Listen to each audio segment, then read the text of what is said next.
Hey everyone, this is Amog, and today we're going to be talking about acid-base disturbances from a basic science and a little bit of a clinical science perspective. So I'd like to start off with talking about how carbon dioxide is handled in our bodies. Now, when we're talking about acid-base status and acid-base disturbances, it's really all about carbon dioxide. Okay, so carbon dioxide, when we're talking about it as a gas form, in our lungs, we exchange carbon dioxide for oxygen. So when we're breathing too fast or breathing too slow, there's going to be changes in levels of carbon dioxide in the lungs. Now that CO2 is converted into H2CO3 when it's added to water, and that's eventually broken up in the bloodstream into H3O plus and HCO3 minus. Now you'll recognize this as the bicarbonate ion. Bicarbonate is handled by the kidneys, either excreted and totally peed off into the urine, or it's reabsorbed and held back in the bloodstream, and this kind of helps buffer the pH of the blood and kind of helps it keep it around the same pH at all times. Now remember that our body wants to stay at the same pH for the most part simply because of homeostasis. And so changes in this system, whether it's from the lung side or the kidney side, are going to change the pH, and the other side is going to have to respond. And that's what we're really talking about. We're talking about acid-base status. So we're going to be talking about an increase or a decrease in lungs' ability to handle CO2, and that's going to change how the kidneys handle HCO3, or we're going to be talking about a decrease or increase in the reabsorption of bicarb by the kidneys, and that's going to change the way the lung handles CO2 by either breathing it off or retaining it. Okay? So if you take this equation and convert it and do all sorts of fancy math, you can get the Henderson-Hasselbalch equation, and this is a simplified version of it without all the constants and other unnecessary math that's kind of not relevant for right now. So this equation kind of helps us relate the pH, the bicarbonate concentration, and the partial pressure of CO2, and this tells us the overall blood pH. It tells us how much bicarb we have for the kidneys to handle and how much CO2 we have for the lungs to handle. Okay, and I've listed some normal values here just for your reference. Normal pH is 7.4. Normal HCO3 is 24 milliequivalents per liter, and the normal PCO2 is 40 millimeters of mercury. So when we're talking about high PCO2 or low pH or low HCO3, these are the numbers that you should kind of be thinking of in your head. For less than 24, greater than 24, or above or below 40, or any changes in the pH. Okay. Now, in the next 4 kind of slides, I'm going to talk about each of the acid-base disturbances as they relate to this equation. Okay, so we're going to talk about if the disturbance is due to a lung problem or a kidney problem and how it affects this equation, and then how it eventually changes the pH. Okay? So, first up is respiratory acidosis. Now, respiratory acidosis is basically caused by hypoventilation or retention of CO2. Now, this can be caused by a ton of different things, okay? Mainly, what you would be thinking of would be things like asthma or COPD or sleep apnea, which are all obstructive lung diseases which prevent us from getting out the CO2 that we need to get rid of, and that causes CO2 retention. The other thing that we would be thinking about in terms of respiratory acidosis would be something like an opiate overdose, like a heroin addict. This is because these drugs basically decrease the brain's drive to respirate or to breathe, and eventually it causes these patients to breathe really slowly, and because they're breathing really slowly, they're not getting rid of all the CO2 that needs to be exchanged. And that's going to cause CO2 retention and eventually respiratory acidosis. Now, how does CO2 retention actually cause respiratory acidosis? Well, we can look at our equation. So if we have an increase in PCO2 because we're not breathing it off fast enough, using this equation, if this number is going to go up, the pH is going to go down. And that's just basically because this is in the denominator, and if you're going to increase this number, the overall quantity here is going to go down. Okay. Now, since we know that we want to be in homeostasis, if our pH is going down, the kidneys are going to pick up the slack and say, hey, we need to do something about this decreased pH, And what they're going to do is they're actually going to increase the amount of bicarb they reabsorb to try and stabilize this decreased pH. Okay, so if you're to do an arterial blood gas, or the lab testing that we do to kind of measure acid-base status, we'd see a low pH, we'd see a high PCO2, and we'd see a high HCO3. And that's because this is the primary problem. We have too much CO2 that drives down the pH, and the kidneys are going to respond by increasing the bicarb. Okay, so using this as a model, we can kind of go through the other three states in a similar fashion. So respiratory alkalosis is, instead of being caused by hypoventilation, it's caused by hyperventilation. So we're breathing off too much CO2 and we're losing it, and that's going to change our pH status. Now, why would somebody be breathing fast? It could be due to a number of things. Again, low oxygen availability is going to be the most common thing, and whether that's due to respiratory distress or traveling to higher altitudes, or even having an anxiety attack. When somebody is having a panic attack, they're going to be breathing very, very quickly, and that's going to decrease the amount of CO2 that they have. Okay. Now, in a similar way, if this number is going to go down, our pH is going to go up. Hence, we're alkalotic. Okay.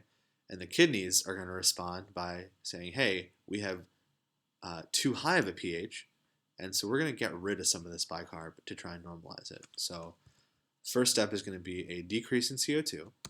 The next step is going to be an increase in pH, and the kidneys are going to respond by decreasing bicarb reabsorption. So our lab values are going to be low PCO2, a high pH, and a low bicarb.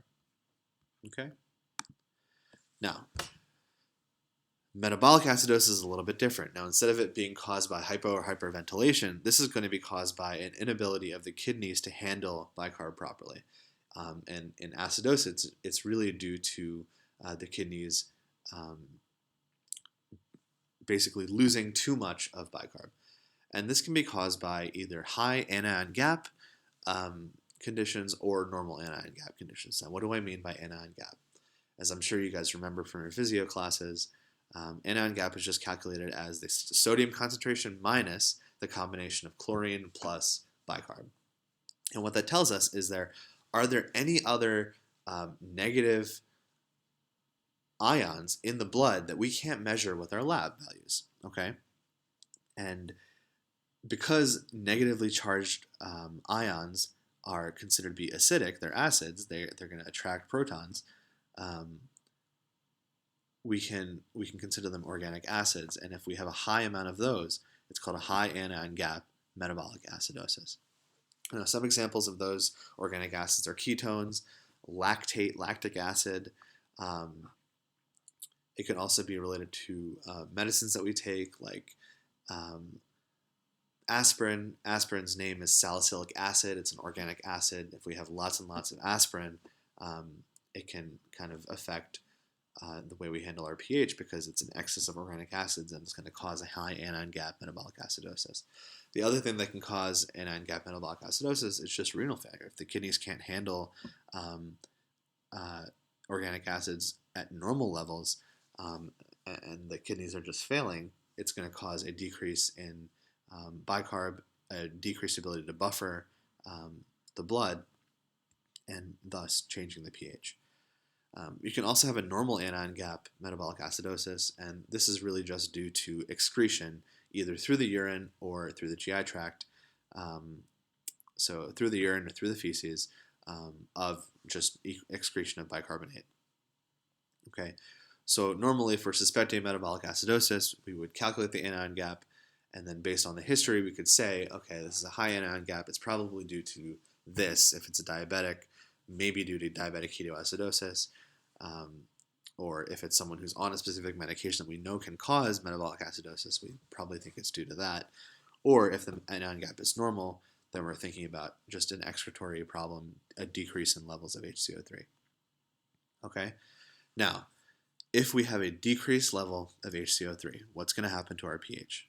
This top number is going to go down, which means the pH is going to go down. Remember, metabolic acidosis, low pH. Now, since the problem here is going to be with the kidneys, and the kidneys are losing too much HCO3, the kidneys aren't going to compensate.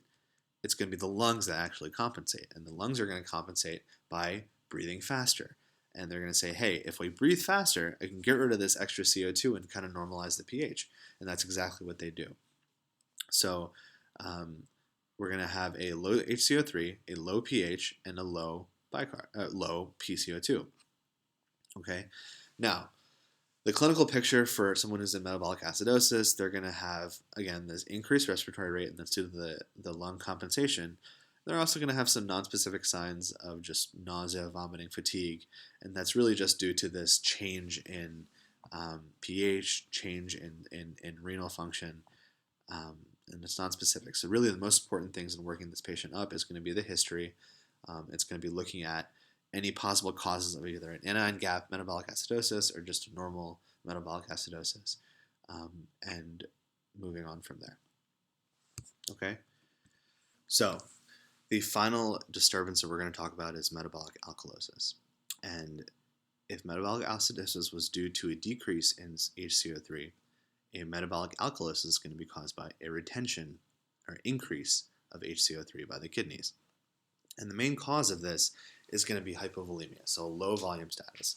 And really what I want you to be thinking about here is someone who vomits or someone who's been vomiting a lot. Now they're going to be vomiting. There's a reason why they're going to be alkalotic. It's because they've been losing a lot of HCl. Remember, stomach acid is hydrochloric acid, and so if they're vomiting a lot, they're losing that acid, and that's going to cause the blood to become alkalotic because we're losing acid, so the only thing that's left is the base. Okay? So the association I want you to make with metabolic alkalosis is low volume status, and specifically with vomiting.